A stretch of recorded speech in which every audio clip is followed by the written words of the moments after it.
بسم الله الرحمن الرحيم الحمد لله الصلاة والسلام على رسول الله وعلى آله وصحبه أجمعين أما بعد السلام عليكم ورحمة الله وبركاته. Bugungi juma suhbati o'zingizlarga ma'lum bo'ldiki, islom dini tinchlik dini, islom dini o'zaro mehr muhabbat dini. Islom dinida odam o'ldirishlik qat'iyan man qilinganligini Mir Akmal birodarimizni ma'ruzalarida eshitib, inshaalloh tushunib oldik. Tinchlikni muqobilidagi bo'ladigan harakatlar bor. Tinchlikni buzadigan shariatimiz man qilgan ishlar bor. Abu Hanifa rahmatulloh alayhni Kufada etikdo'z qo'shnisi bor edi. Etikdo'z qo'shnisi kunim bilan mehnat qilib, shu topgan puliga tunim bilan aroq ichardi. Mast bo'lguncha aroqni ichardi. Mast bo'lgandan keyin xirgoyi qilib qo'shiq aytardi. Mastlarni qo'shiqlari bor-ku. Bugungi kunda meni hech kimga keragim yo'q. Agar biron bir karxon bo'lib qoladigan bo'lsa, meni istab qolasan, keragim bo'lib qoladi degan bir so'zlarni aytib, qo'shiqlar aytib qo'yishadi o'zlaricha. Tunim bilan shu qo'shiqni aytib, hayxon so'ron ko'tarib, tinchlikni buzardi. Abu Hanifa rahmatulloh alayh buni har tuni eshitardi. Chunki Abu Hanifa rahmatulloh alayh tunim bilan tahajjud namozlarini o'qirdi. Bir kuni tunda Abu Hanifa rahmatulloh alayh etikdo'z qo'shnisini xirgoyisini shovqin suronini eshitmay qoldi. Ertagisiga xabar olishga chiqdi. Xabar olsa, tunda mirshaplar u etikdo'zni ushlab hibs qilgan ekan. Bahomdab namozini o'qib bo'lib, Abu Hanifa rahmatulloh alayh amirni oldiga borib, izn so'rab, ruxsat berganidan keyin kirib, amir Abu Hanifa rahmatulloh alayh ehtiromlarini ko'rsatib, xizmat taqsir deganidan keyin meni etikdo'z qo'shnim bor edi. Shuni xabarini bilgani keldim. Sizni mirshablaringiz hibs qilib qo'yibdi. Deganidan keyin amir bir hafta mobaynida hibsga tushgan hammasini sizni hurmatingiz uchun ozod qildim dedi. Abu Hanifa rahmatulloh alayh uloviga minib, yonida boyagi etikdo'zni ergashtirib, manziliga yetgandan keyin markabidan tushib, qo'shnisini yoniga kelib, qo'shni, men sizdan qo'shnilik haqqini zoya qilmadimmi dedi. Etikdo'z esa taqsir, aksincha siz menga qo'shnichilik haqqimga rioya etdingiz. Sizga tashakkur, men tavba qildim dedi. Biz nima demoqchimiz?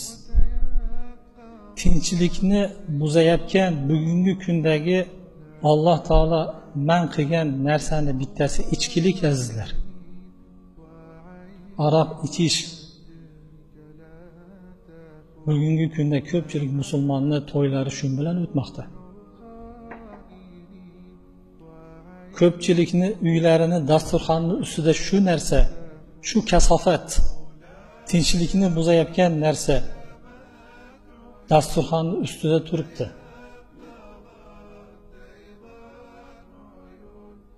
Bu hammamizga sir emas. Tinchlikni qadriga yetishga Alloh buyurdi bizlarga. Tinchlikni qadriga yetaylik yaxshilar. Alloh taolo Qur'onda innamal mu'minuna ikhvatun, mu'minlar bir-birlariga aka ukamiz. Mehr shafqatda bir-birimizga ko'rsatadigan oqibatda payg'ambar alayhissalom mu'minlarning misolini shunday ta'rifladi. Mu'minlar xuddi bir jasadga o'xshaydi. Tanani jasadning biron bir a'zosiga og'riq keladigan bo'lsa, bunga javoban tanani hamma joyi og'riydi. Issiq bilan hamdardlik bildiradi. Bizlarga og'ir batmoqda. Musulmonman deb turib aroq bilan to'y o'tkazish, musulmonman deb turib qimorxonalar, musulmonman deb turib o'tgan jumadagi islavatxona, fohishaxonalarni ochilishligi. Men musulmonman deb turib qimorxonalarga, qimor o'ynaydigan joylarga ruxsat berib qo'ygan bizlarga og'ir botyapti. Isitmamiz chiqyapti. Indamasdan menga nima deb ketishlikka vijdon qiynalyapti azizlar. Vijdon qiynalyapti. Hech lovullab yonib turgan odamni ko'rgansizlarmi? Lovullab yonib yotgan odamni ko'rganmisizlar?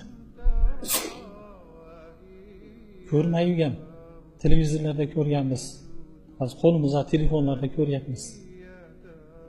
Lovullab yonib turgan odamga atrofidagi yurgan odamlar hammasi jonini tiqib turib yordam beradi. Shu yonib yotgan odam qutulib qolsin, joni omon bo'lsin deb. Xuddi shundoq musulmonman deb turib hali hidoyatni topmasa, musulmonman deb turib namoz o'qimasa, musulmonman deb turib aroq ichib yursa, musulmonman deb turib qimorxona, fohishaxonalarga ruxsatini berib tursa, lovullab yotgan odamga xolisani aytinglarchi, indamasdan ko'z yumib ketaversang bo'ladimi?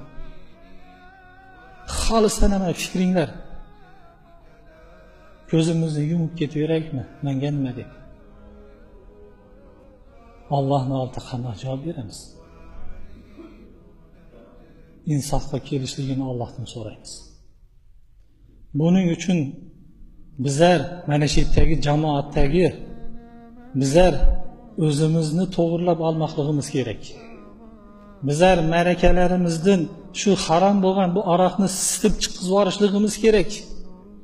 Buning uchun bizlar ana shu inshootlarimizda qimorxonalar va boshqa rasvoxonalarni ochib ruxsat bermay qo'yishligimiz kerak. Bizlar birinchi taqvoni boshlashimiz kerak. Ana shundan keyin hali hidoyat nasib qilmay ko'chada yurgan birodarlarimiz ko'rib ibrat oladi.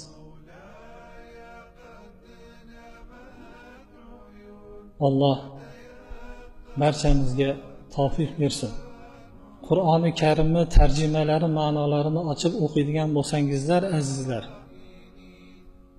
jahannam haqida, do'zax haqida kelgan oyatlarni o'qisangizlar, ma'nolarini, hammasida o't, lovullab turgan alangali o't, alamli azob deb keladi, azizlar.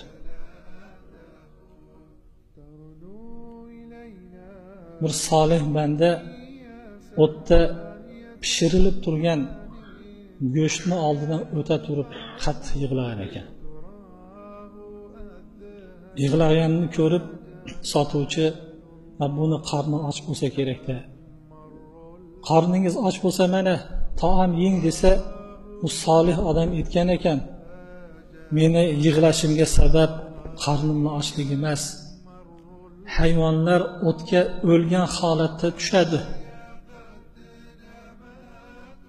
Biz insonlar esa o'tga tiriklik paytimizda tushamiz.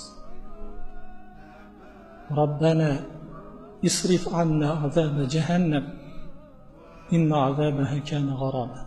Ya Rabbim, bizlardan jahannamni azobini uzoq qilgin.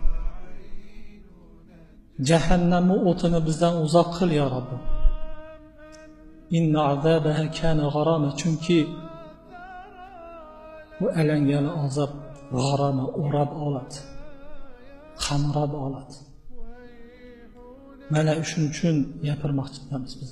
Mana shunga ko'yinib gapiryapmiz. Ko'yinganimizdan, achinganimizdan gapiryapmiz. Kelinglar hurmatli azizlar, gunohli ishlarga, gunoh bo'ladigan ishlarga bir-birimizga yordam bermaylik. Balkim shu iymonimizga, taqvomizga yordam bo'ladigan ishlarga bir-birlarimizga yordam beraylik.